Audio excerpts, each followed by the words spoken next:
وہ ابو داؤد میں ایک حدیث موجود ہے، مسند احمد کے اندر بھی حدیث موجود ہے، اور اب اس میں کیا کچھ ہم بیان کریں، دردناک چیزیں ہیں۔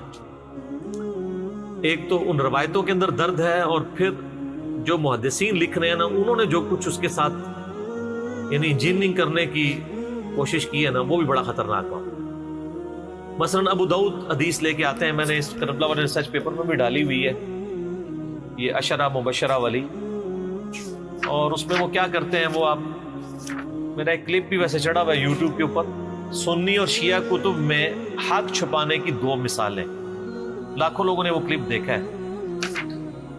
یہ سنن ابی داؤد میں ایک حدیث ہے جی، انٹرنیشنل نمبر کے مطابق 4650، اور یہ حدیث مسند احمد میں بھی موجود ہے۔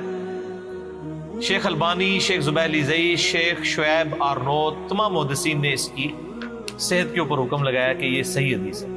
مسند احمد میں 1629 ہے، جلد 1 صفحہ 187 مکتبۃ الشاملہ کے مطابق۔ ابو داؤد میں 4650، یہ آن ورڈ 4-5 روایتیں ہیں۔ اب یہ الفاظ آپ دیکھیں نا،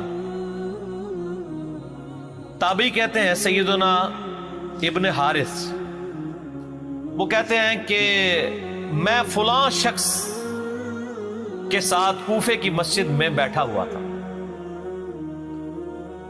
اب یہ فلاں کا یہ نہ سمجھیے گا ان کو بندے کا نام نہیں پتا تھا کہ وہ مسجد کے امام یا خطیب کون ہے۔ بیسیکلی یہ فلاں کا لفظ امام ابو داؤد نے لکھا، وہ بیسیکلی چھپانا چاہتے تھے کہ یہ اس ایشو میں کلپرٹ کون ہے، تو انہوں نے کہا کہ وہ ہم اس کا نام ہی فلاں کر دو، جس طرح وہ انگلش میں کہتے ہیں نا XYZ۔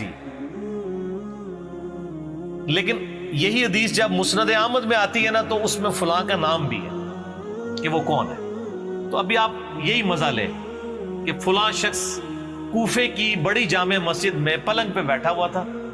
اس وقت ظاہر ہے مسجد ہی ہیڈ آفس ہوتی تھی نا، اور وہ گورنر کوفہ بھی تھا، اور دور ہے حضرت معاویہ رضی اللہ تعالیٰ عنہ کا۔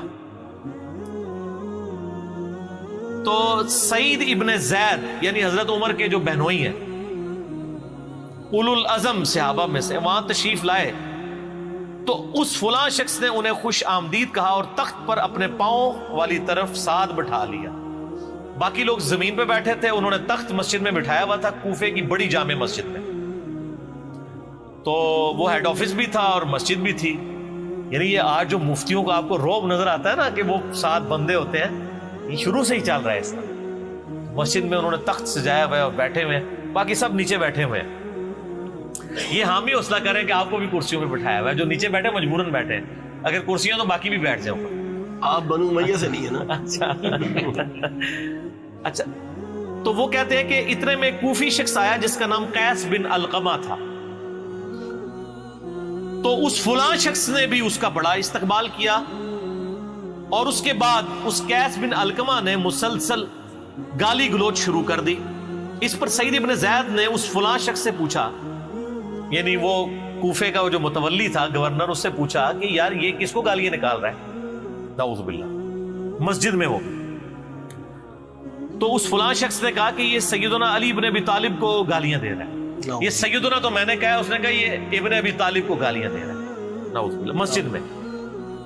تو سیدنا سعید ابن زید نے کہا افسوس، میں دیکھ رہا ہوں کہ تمہارے سامنے اصحاب رسول کو گالیاں دی جاتی ہیں، اور تم اس جرم کو نہ تو برا سمجھ رہے ہو نہ ہی منع کر رہے ہو۔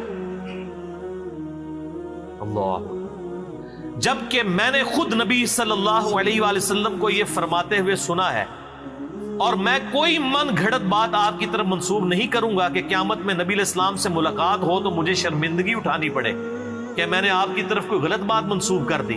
میں نے خود نبی علیہ السلام سے سنا تھا کہ آپ نے فرمایا کہ ابو بکر جنت میں ہے، عمر جنت میں ہے، عثمان جنت میں ہے، علی جنت میں ہے، طلحہ جنت میں ہے، زبیر جنت میں ہے، سعد ابن ابی وقاص جنت میں ہے، اور عبد الرحمن بن عوف بھی جنت میں ہے۔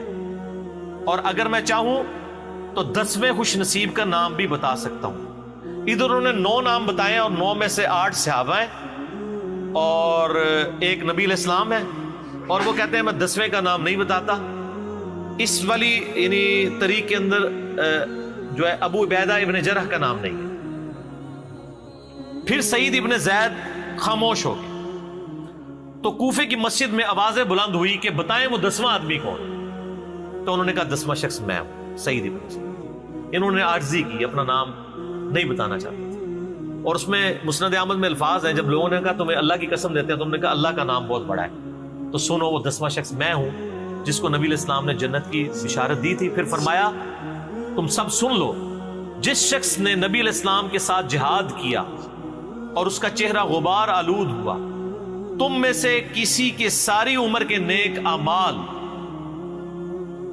اس سے بہتر نہیں ہو سکتے، خواہ تمہیں حضرت نوح علیہ السلام جتنی عمر ہی کیوں نہ دے دی جائے. 950 سال بھی تم لگے رہو نا، تو جو حضور کا ساتھی تھا اور وہ جہاد میں شریک رہا اور اس کے چہرے پہ صرف مٹی لگ گئی، یہ تو عام بندے کی بات ہو رہی ہے. مولا علی نے تو جنگیں جتائی ہوئی ہیں بے شک. سر مولا علی تو بات ہی کوئی نہیں، وہ تو گل ہی کچھ اور ہے. وہ کہہ رہے عام بندے دی گل کر رہے ہیں، تو چہرے کہ تسی مولا علی تے پونک رہے ہو. اچھا اب امام ابو داؤد نے یہاں فلاں لکھا لیکن انہوں نے نام نہیں بتایا. لیکن ضمیر تو انسان کو ملامت کرتا ہے نا. آپ اندازہ کریں کہ یہ چیپٹر تھا خلافت کا جدھر انہوں نے یہ حدیث لی،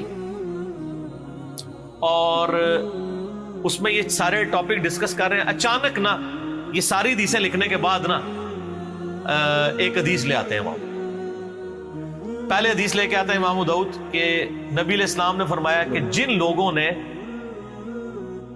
صلح حدیبیہ کے موقع پر اس درخت کے نیچے میری بیعت کی تھی ان کو آگ نہیں چھوئے گی، اصحاب شجرہ.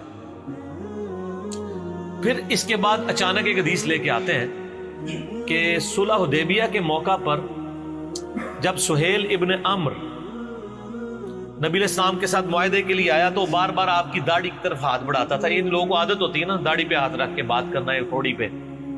وہ کافروں کی طرف سے آیا ہوا تھا. تو وہاں ایک شخص کھڑا تھا جو اپنے تلوار کی جو وہ بیک سائڈ ہے نا، جو مٹھی والی سائڈ ہے، تو وہ اس کے ہاتھوں پہ مارتا تھا کہ اپنے ناپاک ہاتھوں کو نبی علیہ السلام کی مبارک داڑھی سے دور رکھو. تو اس شخص نے پھر پوچھا یہ کون ہے؟ تو بتایا گیا یہ مغیرہ ابن شعبہ ہے رضی اللہ تعالی. اب اس حدیث کا کوئی ادھر توقی نہیں بنتا تھا. اصل میں امام ابو داؤد یہ بتانا چاہ رہے تھے کہ وہ فلاں شخص مغیرہ ابن شعبہ تھا جو اصحاب شجرہ میں سے حضرت معاویہ کے دست راز تھے اور گورنر کوفہ تھے.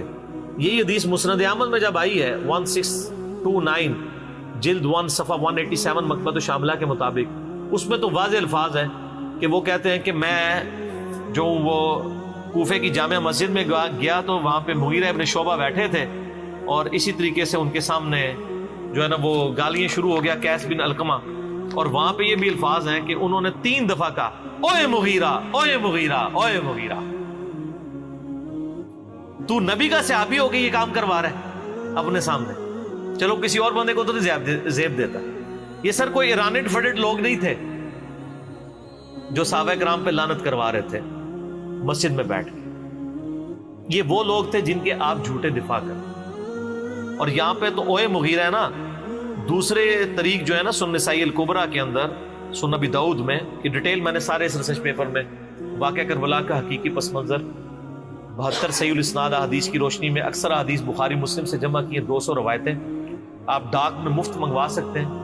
+923215900162 موبائل نمبر ہے. صبح 9 سے ظہر تک اور شام کو عصر سے مغرب تک آپ رابطہ کریں اس نمبر کے اوپر. فری ڈاک آپ کے گھر یہ ریسرچ پیپر 200 روایتوں پہ مشتمل آ جائے گا. اہل سنت کی حدیث کی کتابوں سے، حکمرانوں کی تاریخ نہیں. اس میں میں نے یہ سارے طرق جمع کیے. ایک اور جگہ ہے کہ اس ظالم کو دیکھو کہ یہ مسجد میں کس طرح کے کام کروا رہا ہے، سیدنا علی کے اوپر یعنی لعنت کروا رہا ہے. اور کئی ایک طریقہ یعنی، لیکن یہ میرا پھر دل دکھتا ہے، میں پھر اپنے جذبات پہ قابو نہیں رکھ سکوں گا. میں نے صرف عشرۃ مبشرۃ بالجنہ کے تحت یہ روایتیں بیان کر دی ہیں. باقی آپ اس کو دیکھ لیں. تو بیسیکلی انہوں نے وہ 10 صحابہ کے جنتی ہونے والی حدیث اس لیے سنائی کہ تم جنتی شخص کے اوپر لعنت کروا رہے ہو مسجد میں بیٹھ کے. ٹھیک ہے. تو حضرت سعید ابن زید نے ان کو روکا. تو یہ آخری وقت تک یعنی اس طرح کی چیزوں کے مخالفت کرتے تھے.